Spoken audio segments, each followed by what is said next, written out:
네, 반갑습니다. 한 주일 동안 다들 잘 지내셨습니까? 네. 가까이 있는 분들하고도 잠깐 이렇게 눈 인사들 좀 나누시죠. 저기 뒤편에 보니까 우리 재봉이 집사님 오랜만에 나오셨고요. 그 다음에 우리 신문환 선생님도 참 오랜만에 나오셨습니다. 반갑습니다. 반갑고요.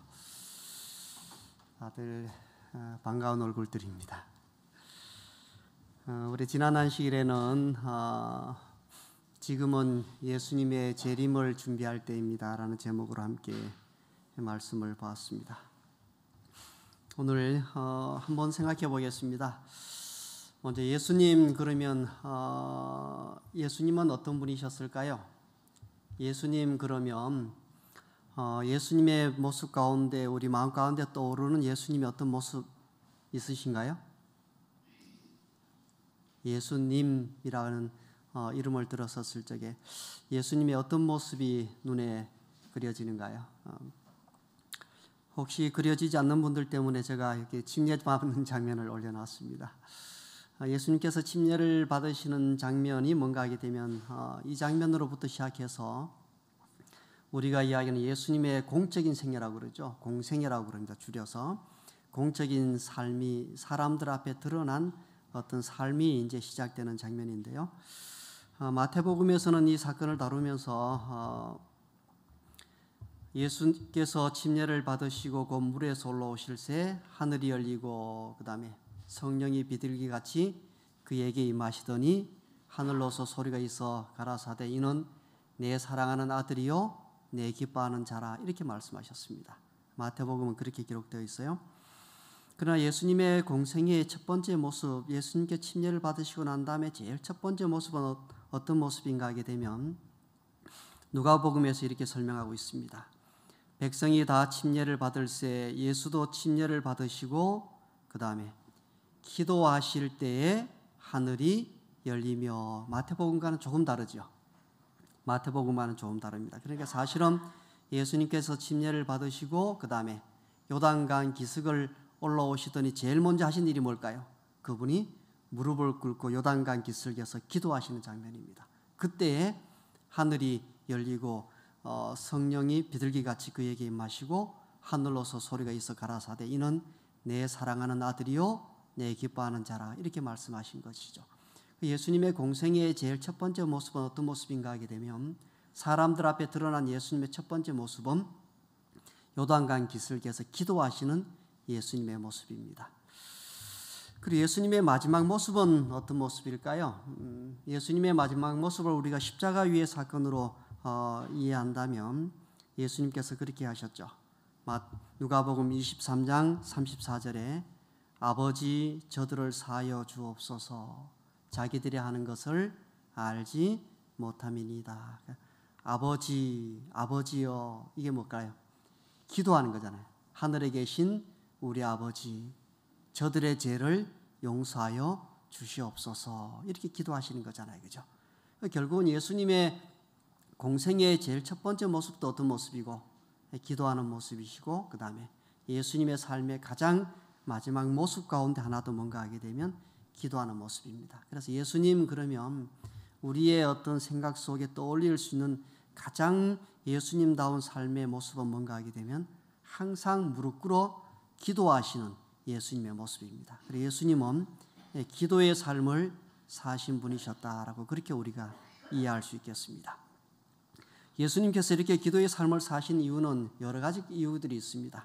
그 중에 한 가지는 뭔가 하게 되면 예수께서는 매일의 의무를 다할 수 있도록 하늘 아버지께 힘을 구하셨다. 예수께서는 그분의 사역을 수행하기 위하여 하나님의 도움이 반드시 필요하다는 사실을 아셨다, 이렇게 표현했습니다. 예수님께서 이렇게 매일 기도하신 이유는 뭔가 하게 되면 그분이 매일의 의무를 감당하기 위해서는 뭐가 필요했다는 거예요? 하늘 아버지께서 주시는 하늘의 힘이 필요했었다라는 것입니다. 그래서 이러한 도움이 그에게 반드시 필요했기 때문에 그는 매일의 삶 가운데 제일 첫 번째 삶의 모습은 어떤 모습일까요? 하루에 지난밤에 잠자리에 들어서 누웠다가 잠을 깨어서 첫 번째 하는 일은 뭔가 하게 되면 예수님께서 무릎 꿇으시는 모습입니다. 왜? 오늘 이 하루의 삶을 살아가기 위해서는 뭐가 필요하기 때문에 하늘에서 주시는 하늘의 힘이 필요하기 때문에 그 힘을 통해서만 그분이 매일의 의무를 다할 수 있었고 영적인 삶을 살아갈 수 있으셨기 때문에 그랬습니다. 그러면서 우리에게 이런 말씀이 있습니다. 하물며 우리와 같이 연약하고 죄 많은 사람들은 기도를 통해 하나님께 나아가야 할 필요를 얼마나 더 느껴야 하겠는가.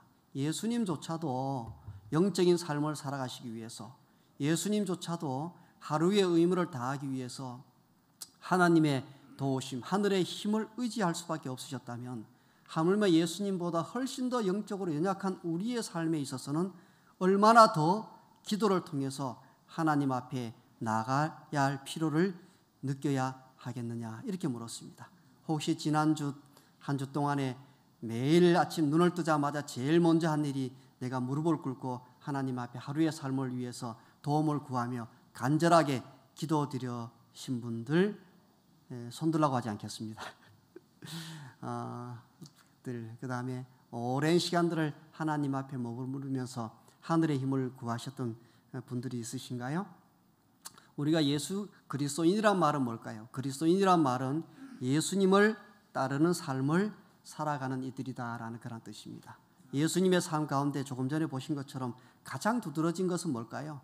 예수님은 매일 무릎을 꿇고 무릎을 통해서 하루의 삶을 시작하셨던 분입니다. 그래서 예수님을 따르는 삶이란 어떤 삶일까요?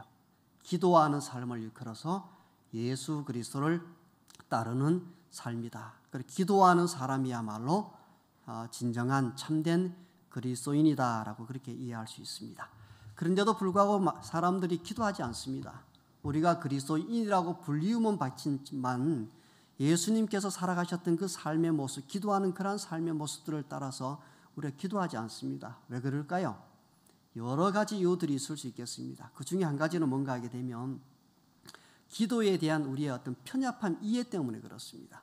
그래서 오늘 이 시간에 함께 다룰 주제는 뭔가 하게 되면 우리가 가지고 있었던 기도에 대한 편협한 이해를 떠나서 기도에 대한 어떤 진정한 의미가 무엇인지, 기도란 무엇인지 함께 다윗의 삶을 통해서 살펴보려고 합니다. 왜냐하면 기도와 관련되어진 많은 어떤 정의들이 있을 수 있기 때문에 특별히 다윗의 삶을 통해서 기도가 무엇인지를 우리가 함께 생각해보고 예수님처럼 우리도 기도하는 그리스도인의 삶을 살아가는 성도님들이 되시기를 기원드립니다. 성경 통독을 다들 하고 계시죠? 어디까지 오셨는지 모르겠어요. 제가 얼마 전에 이제 시편의 말씀을 읽었습니다. 시편의 말씀을 읽으면서 저 나름으로 시편 말씀 가운데 이때까지 시편을 읽어오면서 새롭게 하나 느낀 것, 깨달은 것이 있습니다. 그게 뭔가 하게 되면 시편은 150편, 시편이 굉장히 많죠. 예를 들면 다윗의 시편, 그 다음에 솔로몬의 시편, 아삽의 시편, 고라자손의 시편, 다양한 많은 이들이 쓴 그 시들이 모여서 시편이란 하나의 책을 이루었습니다. 그런데 시편 72편에 오게 되면 이렇게 되어 있습니다. 이것이 이제 다윗의 시편의 마지막 시편인데 홀로 기이한 일들을 행하시는 여호와 하나님 곧 이스라엘의 하나님을 찬송하며 그 영화로운 이름을 영원히 찬송할지어다. 온 땅에 그의 영광이 충만할지어다. 아멘, 아멘 그러죠. 그럼 이게 끝난 거죠. 아멘. 그럼 보통 여러분 언제 아멘 하시는가요? 끝날 때 그러죠. 그래서 어떤 분이 아멘이 무슨 뜻입니까? 그러니까 이상 끝 그러더라고요. 이상 끝이 아니에요. 여러분 아멘은 그런 뜻이 아닙니다. 아멘은 진실로 참으로 그렇게 되기를 원합니다. 이런 뜻이에요. 그래서 말씀을 들을 때 이렇게 되기를 바랍니다. 그래서 목사님이 얘기하면 보통은 뭐라고 그래야 될까요? 아멘 이렇게 하죠. 나도 그렇게 살아가기를 원합니다. 진실로 이렇게 해야 되는데 가만히 침묵시키고 있다가 제일 끝에 가서 아멘 한다는 말이 무슨 말일까요? 이제 목사님 설교 끝났다. 이상 끝, 더 이상 설교 안 하시는 것 같다. 그런 뜻 아니에요. 아멘이란 말은 내가 진실로 참으로 마음을 다해서 지금 말씀하신 것처럼 영원히 주님을 찬양하는 백성이 되겠습니다. 그렇게 할 것입니다. 이렇게 이제 고백하는 겁니다. 그런데 72편 20절에 오게 되면 이렇게 설명했습니다. 이새의 아들 뭐가 끝나니라. 다윗의 기도가 끝나니라 이렇게 얘기했어요. 결국은 이 시편이란 말이 무슨 말일까요? 시편이란 말은 그가 하나님께 드리는 기도란 뜻이에요. 그 기도의 내용에 보니까 뭐가 있어요? 이스라엘의 하나님을 찬송하며 그 영화로운 이름을 영원히 찬송할지어다 그러잖아요. 그죠? 시편에 있는 그 대부분의 내용들은 뭔가 하게 되면 하나님을 향한 찬송입니다. 찬양이고 감사의 표현들입니다. 그래서 우리가 다윗의 시편을 통해서 보게 되는 첫 번째 기도의 의미는 뭔가 하게 되면 기도란 뭘까요? 기도란 하나님께서 내게 베풀어 주신 은혜, 하나님께서 내게 축복하신 그 모든 것들을 감사하는 것이고 하나님을 향한 우리의 사랑을 표현하는 것, 이것을 일컬어서 뭐라고 그럴까요? 이것을 기도이다라고 그렇게 얘기합니다. 기도라는 것은 무언가를 구하는 것이 아니라 그런 것 의미도 있긴 하지만 시편을 통해서 볼 적에 기도는 뭔가 하게 되면 하나님을 향한 우리의 감사를 하나님께 표현하는 것이고 하나님을 향한 우리의 사랑을 그분에게 드러내고 나타내고 표현하는 것을 일컬어서 뭐라 그럴까요? 그것을 기도라고 그럽니다. 그래서 정로의 계단에서도 보게 되면 정로의 계단에서도 하나님께서는 다양한 통로를 통해서 우리에게 말씀하시는데 하나님께서 우리에게 말씀하시는 것만으로는 충분하지 않고 우리가 영적인 생명과 활력을 얻고자 한다면 그 다음에 우리는 뭘 해야 된다? 우리는 우리의 소망과 그 다음에 우리의 사랑을 하나님께 표현해야 한다. 이게 뭘까요? 기도가 뭘까요? 기도는 표현하는 것입니다. 뭘 표현하는 것일까요? 감사를 표현하는 것입니다. 하나님을 향한 우리의 사랑을 표현하는 것이지요. 제가 이제 우리 여기서 이름 거명되면 겁이 나죠. 겁나는데 여러분들 이름 기억하라고 자꾸 거명하는 겁니다. 우리 전수영 자매 이름 기억하세요? 전수영 자매랑 성경 공부하면서 뭐라 그럴까요? 개인적으로 마음에 들었던 부분이 있습니다. 그게 뭔가 하게 되면 약속을 굉장히 잘 지켜요. 시간을 딱 정하면 약속을 지키고 시간대 늦으면 문자로 보내줍니다. 뭐 5분 늦겠습니다. 10분 늦겠습니다. 저는 이런 걸 되게 좋아합니다. 어떤 사람들은 약속을 했는데 약속을 잘 안 지키는 사람들이 있어요. 5분, 10분, 1시간 늦게 오면서도 아무 연락도 없이 그냥 안 오는 사람. 그럼 기다리는 사람은 되게 힘들잖아요. 그죠? 그래서 저는 약속 잘 지키는 사람을 굉장히 좋아하고요. 그 다음에 저는 정리정돈을 굉장히 잘합니다. 정리정돈을 잘해서 웬만한 것들은 다 버려버립니다. 그냥 정리하는 방법 가운데 제일 좋은 방법이 뭘까요? 버리는 게 제일 좋습니다. 그냥 쌓아두면 안 되는 거죠. 그래서 보고 한 1, 2년 이상 안 쓴 것들은 무조건 버립니다. 버리고 그 다음에 필요하면 다시 사더라도 일단은 버리고 봐야 됩니다. 그래서 버려야만 정리되는 거잖아요. 그죠? 그래서 제가 이사할 때마다 버리고 이사 도착해서도 버리고 이렇게 많이 버리는데 아직도 집에 뭐 많이 있는 것 같아요. 아마 시간이 가면 갈수록 더 많이 버릴 것 같아요. 그런데 버리지 않고 두는 것들이 있습니다. 뭐 안 버릴까요? 책은 물론 요즘 제가 책 많이 버립니다.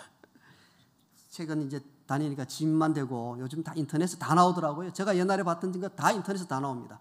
옛날 기억해서 인터넷 검색하면 다 나옵니다. 그래서 굳이 제가 요즘 책 가지고 다닐 필요를 느끼지 않습니다. 근데 이런 것들은 안 버립니다.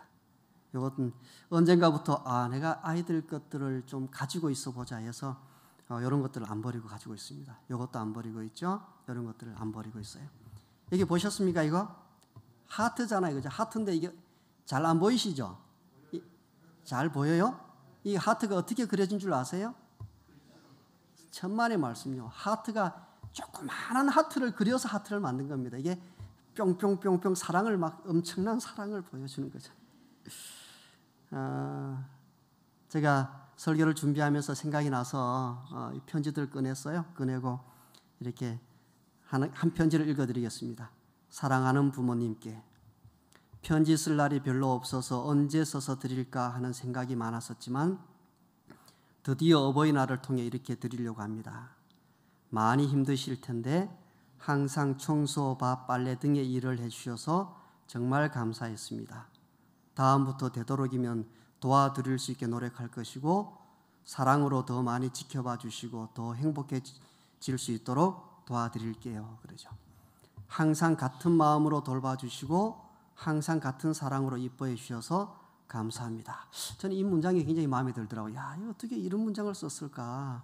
그런 생각이 들어요. 근데 그 다음 문장은 더 좋습니다.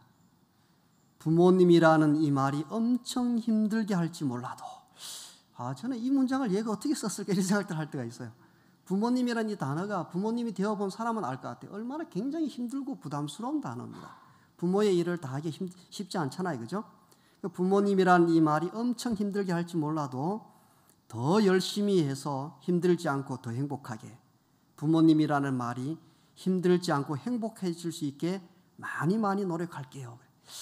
참고로 말씀드리면 별로 노력하고 있지 않은 것 같아요. 그런데 여튼 이 편지는 그렇게 썼어요. 항상 사랑해 주시는 부모님, 저에게는 가장 소중하고 특별하신 분이에요. 지금까지 이쁘게 돌봐주셔서 감사했고 힘드실지 몰라도 저와 언니들을 보며 힘을 내셔서 남은 날 하루하루를 행복하게 지낼 수 있게 도와드릴게요. 사랑해요. 그러더니 하트를 보세요. 그냥 하트가 막 날아오잖아요. 오늘 아침에 입구에 서서 우리 성장로님과 같이 좀 잠깐 대화를 나누는 중에 그러더라고요. 하담이죠. 하담이가 얼마 전에 장로님 품에 푹 안기더니 뭐라고 그랬냐면, 할아버지 저가 선물이에요. 장로님 생신이었던 것 같아요. 생신 선물 준비 안 하고 자기가 생신 선물이라고 안기는. 사랑스럽지요. 이럴 때 뭔가 표현되어지면 어떻게 할까요? 물론 그렇게 표현하지 않아도 돼요. 부모들은 다 알 수도 있고 굳이 그런 것들을 바라지도 않습니다. 그러나 표현되어지면요, 부모들이 힘이 나고 용기가 나고 살아온 삶에 보람을 느끼는 거죠. 하나님도 뭐라고 그럴까요? 여러분들이 하나님께 감사한 일들이 있으면 그 감사를 뭐 하라는 거예요? 표현하라는 것이에요. 그죠? 하나님을 향한 여러분들의 사랑이 있으면 그 사랑을 뭐 하라는 거예요? 표현하라는 거예요. 그래서 마음을 표현한다는 것은 쉬운 일이 아닙니다. 하지만 표현하는 사랑이 더 아름다운 겁니다. 사랑은 표현하는 것입니다. 신앙도 뭘까요? 신앙도 표현하는 것입니다. 그래서 우리 하나님을 향한 우리의 마음을 표현하는 게 뭘까요? 그것이 기도입니다. 그래서 기도는 우리는 언제 어디서든지 무릎을 꿇고 지나온 날들을 회상해 보며 묵상하며 하나님께서 내 삶 속에 어떤 역사들이 있었는지를 생각하고 그 하나님의 역사를 향해서 하나님께 감사를 표하고 하나님께서 베풀어 주신 은혜에 감사하며 하나님을 향한 우리의 사랑을 나타내고 드러내는 것, 이것이 뭘까요? 이것이 기도입니다. 시편의 기도는 그런 기도이죠. 하나님을 찬양하라, 하나님께 감사하라 라는 기도입니다. 그래서 우리가 이런 기도를 하나님께 드릴 필요가 있습니다. 첫 번째 기도란 뭐라고요? 기도는 하나님을 향한 우리의 감사와 사랑을 표현하는 것입니다 라는 것을 잊지 않으셨으면 좋겠습니다. 두 번째는 기도는 이런 것입니다. 기도란 뭔가 하게 되면 여러분들이 공부를 하다 모르는 것이 있을 때 어떻게 할까? 제가 글자를 좀 잘못 썼습니다. 이게 히읗이죠. 제가 아주 촌스럽게 그냥 어떡 이렇게 썼네요. 죄송합니다. 이게 여튼지 의미는 잘 전달되시죠? 의미는 전달되는 것 같아요. 그죠? 공부를 하다가 모르는 것이 있을 때는 어떻게 해야 할까요? 여러분 공부하다 모르는 것이 있으면 어떻게 할까요? 이 공부를 다들 안 해보셨죠? 안 하니까 어떻게 해야 될지 모르시는 것 같아요. 공부하다 모르는 것이 있으면 어떻게 하느냐 하면 선생님께 물어야 됩니다. 선생님 알려주세요. 제가 이걸 몰라요. 저것을 몰라요. 이렇게 물어봐야 돼요. 그럼 선생님이 잘 가르쳐 주시죠? 그러면 우리가 이해하고 지나가면서 지식들이 쌓여져 가는 거예요. 우리가 인생을 살다 보게 되면 이런 것이 있습니다. 세상을 살아가면서 모르는 것이 있을 때가 있습니다. 뭘 모를까요? 내가 어느 길로 가야 할지를 모르겠고 어떤 일을 해야 될지를 모를 때가 있습니다. 그러면 사람들이 이때도 뭐 할까요? 자기가 모를 때는 물어봐야 됩니다. 그런데 대부분의 사람들이 어디 갈까요? 미아리를 가는 거죠. 미아리에 누가 있을까요? 박수무당이 앉아서 기다리고 있잖아요. 그죠? 그래서 물어봐요. 우리 아들 요번에 대학에 붙겠습니까? 우리 딸 요번에 취직을 하려고 면접을 보는데 취직에 붙겠습니까? 뭐 이렇게 물어보는 거잖아요. 그죠? 우리는 인생을 살아가면서 세상 사람들은 다 물어보고 삽니다. 그런데 그리스도인들은 뭐 할까요? 그리스도인들이 점쟁이한테 가서 물어보진 않잖아요. 그죠? 그럼 우리는 어디 가서 물어봐야 될까요? 하나님께 물어보는 거죠. 기도란 뭔가 하게 되면 기도라는 것은 하나님께 물어보는 것입니다. 이렇게 묻지 않았다가 큰 낭패를 본 사람에 관한 얘기를 잠깐 소개해 드리겠습니다. 이 사건은 어떻게 이루어지는가 하게 되면 여기가 여리고라는 도성입니다. 지금 이스라엘 백성들이 출애굽해서 요단강을 건너서 첫 번째 가나안 땅에 들어와서 전투를 해서 승리했던 곳이 여리고고요. 두 번째 전투를 해서 승리했던 곳이 여기 아이란 성입니다. 아이. 자, 이때 보게 되면 여호수아 9장에 보게 되면 기브온 주민들이 여호수아가 여리고와 아이에게 행한 일을 듣고 그러죠. 여리고도 무너졌어요. 아이도 무너졌어요. 그랬더니 기브온 사람들이 깜짝 놀랐습니다. 기브온이 어디 있을까요? 보이는가요? 기브온이 여기 있습니다. 굉장히 가깝지요. 가나안 땅의 한가운데 있습니다. 그래서 아니 여리고와 아이에게 일어난 일을 보니까 이 일이 어디에도 일어날 수 있어요. 기브온에게도 곧 일어날 일이잖아요. 그죠? 그래서 그들이 뭐 했을까요? 여호수아에게 사신을 보냅니다. 어떻게 보내는가 하게 되면 아주 먼 곳에서 온 사람들인 것처럼 옷도 다 떨어진 옷 입고 신발도 헤어진 옷 신고 신발 신고 떡은 곰팡이가 핀 걸 준비하고 그다음 가죽 부대도 막 낡은 걸로 준비해가지고 찾아가서 뭐라니 우리는 먼 곳에서 왔습니다. 이야기를 듣고 우리와 함께 조약을 맺어서 서로 침공하지 않고 사이좋게 지내기로 합시다. 이렇게 한 거예요. 그 여호수아가 딱 생각해보니 이게 뭐예요? 옷도 낡았어요. 우리가 출발할 때 새 신을 신었다는데 다 따랐어요. 떡도 곰팡이가 피었어요. 그럼 상식적으로 여기는 이 사람들은 어디서 온 사람일까요? 멀리서 온 사람들이에요. 그래서 뭐 했을까요? 그럽시다. 우리 서로 사이좋게 지내기로 조약을 맺읍시다. 딱 조약을 맺었어요. 조약을 맺고 났더니 나중에 봤더니 이 사람들이 어디 살아요? 바로 옆에, 그것도 가나안 땅 한가운데 살고 있는 거예요. 조약을 맺었으니까 싸울 수 없잖아요. 그죠? 이들이 영원히 이 땅에 남아있는 거죠. 이때 이 사건을 통해서 여호수아서 9장 14절에서는 이렇게 설명했습니다. 무리가 그들의 양식을 취하고는 어떻게 할지를 그 다음에 여호와께 묻지 아니하고 그러죠. 묻지 않고 이렇게 자기들이 이성적인 판단을 가지고 딱 판단했더니 어떤 일이 발생했을까요? 그러므로 회중이 다 족장들을 원망하니 하나님의 백성 안에 원망이 일어나게. 지도자들이 잘못했다 이거죠. 당신들이 잘못해서 이렇게 좋은 땅, 우리 땅의 한가운데 땅을 정복하지 못하고 버려두게 되었다고 해서 지도력이 분열되어 와해되어지고 백성들 사이에 분열이 일어나게 되는 결과를 가져왔습니다. 기도란 뭘까요? 여호와께 묻지 아니하고 그러잖아요. 결국은 기도란 것은 하나님 앞에 물어보는 것입니다. 어떤 일이 있을 때든지 무슨 일이 있을 때든지 간에 하나님께 물어보는 것을 일컬어서 그것을 뭐라고 할까요? 그것을 기도라고 얘기합니다. 우리 아들이 예를 들어서 중학교에 입학할 초등학교에 들어갈 때 중학교에 들어갈 때 무릎 꿇어서 기도하셔야 됩니다. 하나님 우리 아이가 어디 초등학교를 들어가려고 하는데 이 초등학교에 들어가서 학창시절을 보내게 되면 좋은 추억들을 쌓으면서 이렇게 건실하게 아이로 성장해 나갈 수 있을는지 하나님께 물어보셔야 돼요. 대학을 지나갈 때는 부모들이 아이를 앉혀놓고 함께 이 일을 위해서 하나님께 기도하면서 여쭈어보고 물어봐야 되죠. 그죠? 물어보는 것입니다. 기도라는 것은. 이렇게 열심히 물으면서 살았던 이스라엘의 왕이 있습니다. 그가 누굴까요? 성경을 여러분들 읽어보시게 되면 이런 표현들이 계속 나옵니다. 사무엘상 23장 2절 이에 다윗이 여호와께 묻자와 이르되 그러죠. 30장 8절 다윗이 여호와께 묻자와 이르되 이 사건은 무슨 사건인지 아시는가요? 이 사건은 이 그일라의 블레셋 사람들이 그일라에 다윗과 그 가족들이 있을 때 와서 다윗과 그 군대들이 없을 때 거기 있던 아녀자들을 다 포로로 잡고 재산들을 끌어서 포로로 블레셋 사람들이 취하에 갔을 때입니다. 그러면 어떻게 될까요? 이 사실을 알았으면 신속하게 빨리 추격해야 될 거 아니에요? 그 다윗이 그때 뭐 할까요? 추격하지 않습니다. 딱 그 제사장을 불러서 기도하면서 하나님 우리가 이 군대를 추격하면 되겠습니까? 안 되겠습니까? 라고 물어보는 거예요. 그래서 이것은 다윗의 삶의 아주 두드러진 특징입니다. 역대상 14장 10절 다윗이 여호와께 물어 이르되 역대상 14장 14절 다윗이 또 하나님께 묻자온대 그러죠. 이렇게 다윗이 열심히 하나님께 물었기 때문에 그가 어떻게 됐을까요? 그 결과로 다윗은 이스라엘의 훌륭한 왕이 되었습니다. 하나님의 마음에 합한 사람이 되게 된 것입니다. 우리는 인생을 살아갈 때 이렇게 하나님께 열심히 물어보고 사시는가요? 예를 들어서 아파트를 하나 구할 때, 이사를 할 때 그때 여러분들 기도하면서 이사해 보셨습니까? 집을 하나 구할 때도 기도하면서 구해 보셨는가요? 이것이 우리의 삶의 어떤 습관이 되었으면 좋겠어요. 제가 오래되었습니다. 정말 목회 나온 지 얼마 안 되었을 때 선배 목사님이 해주신 말씀입니다.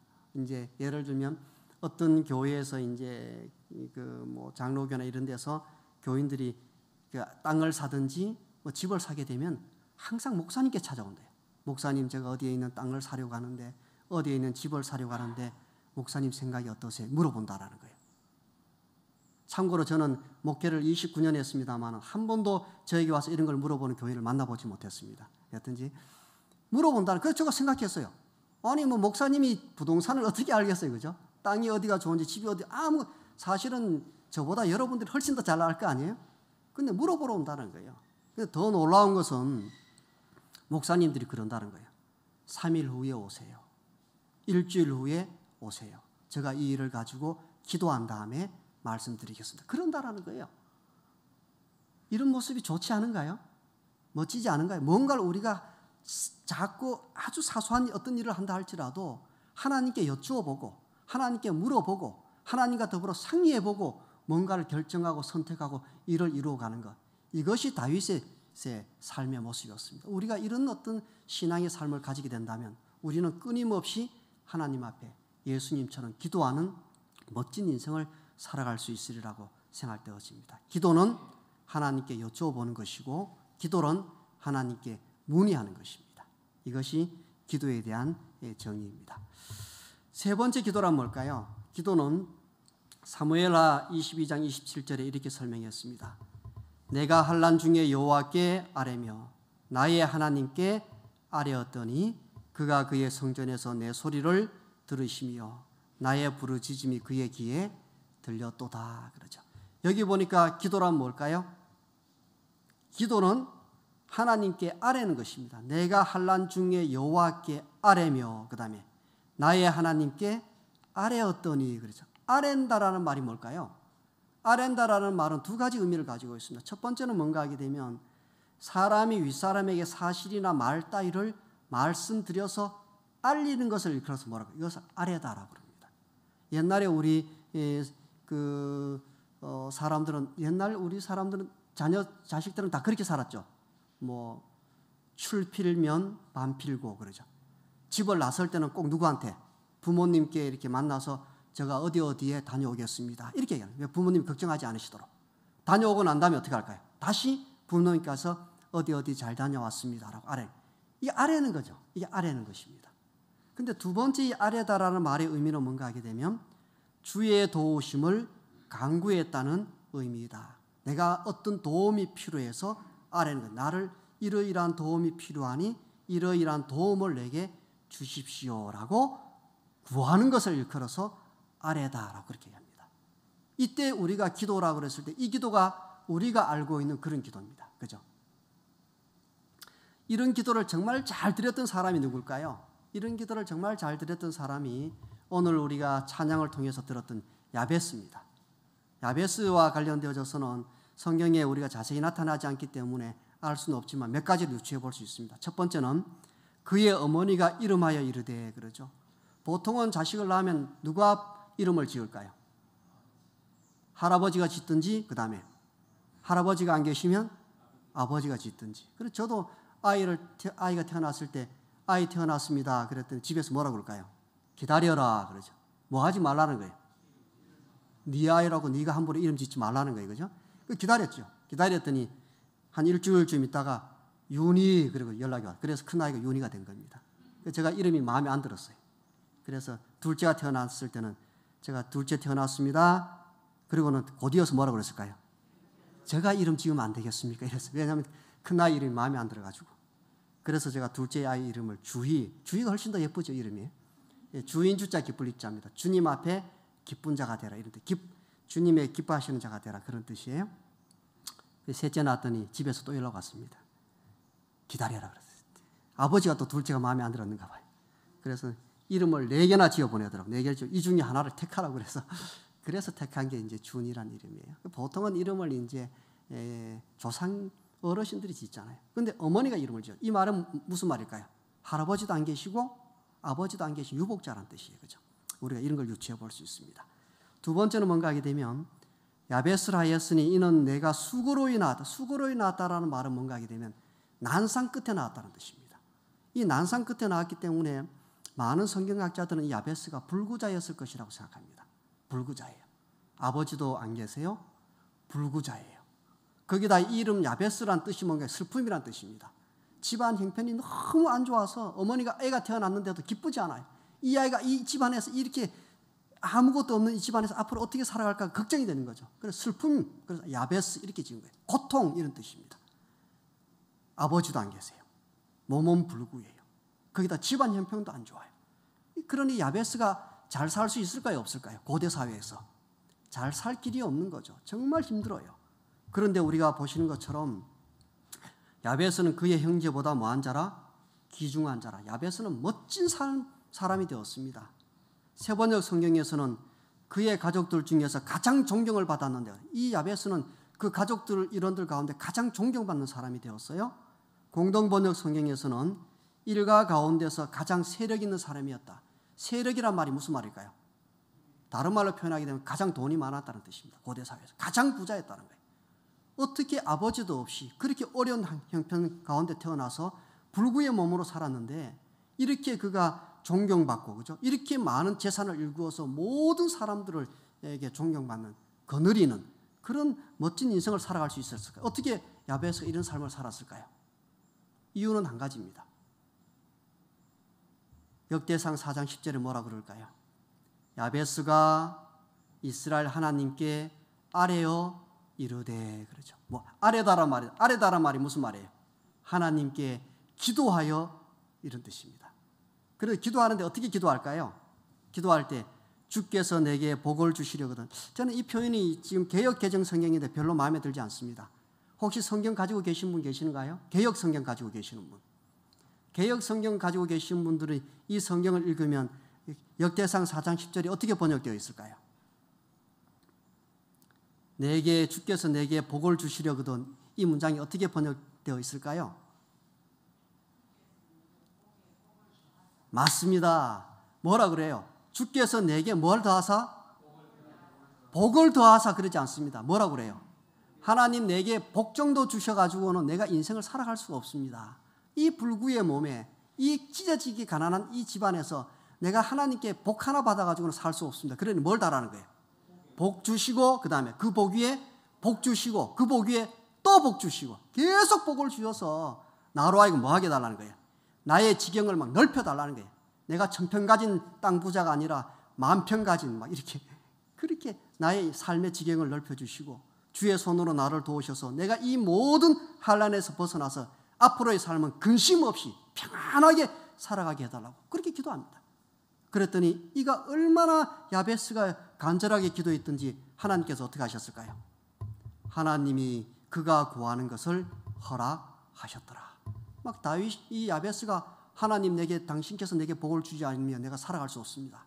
내게 복을 주시고 그 복 위에 또 복을 주시고 그 복 위에 또 복을 주셔야 됩니다. 이가 사정을 정말 사력을 다해 기도하니까 하나님께서 그가 구하는 것을 허락해 응답해 주십니다.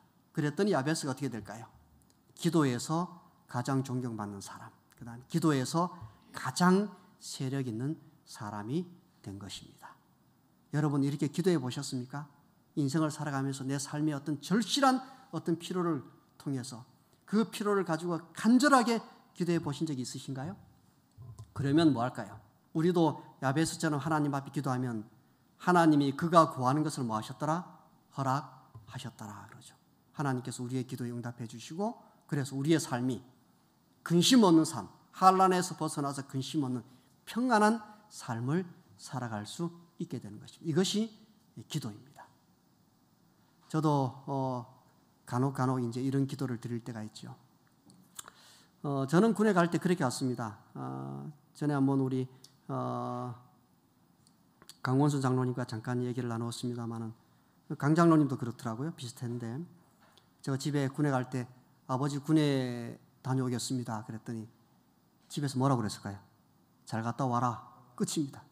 대문 밖도 안 나와보고 잘 갔다 와라. 그래서 저 혼자 안동역에 와서 안동에 기차 타고 논산 가서 이렇게 훈련소 들어갔죠. 군생활을 하면서 한번 전화를 했습니다.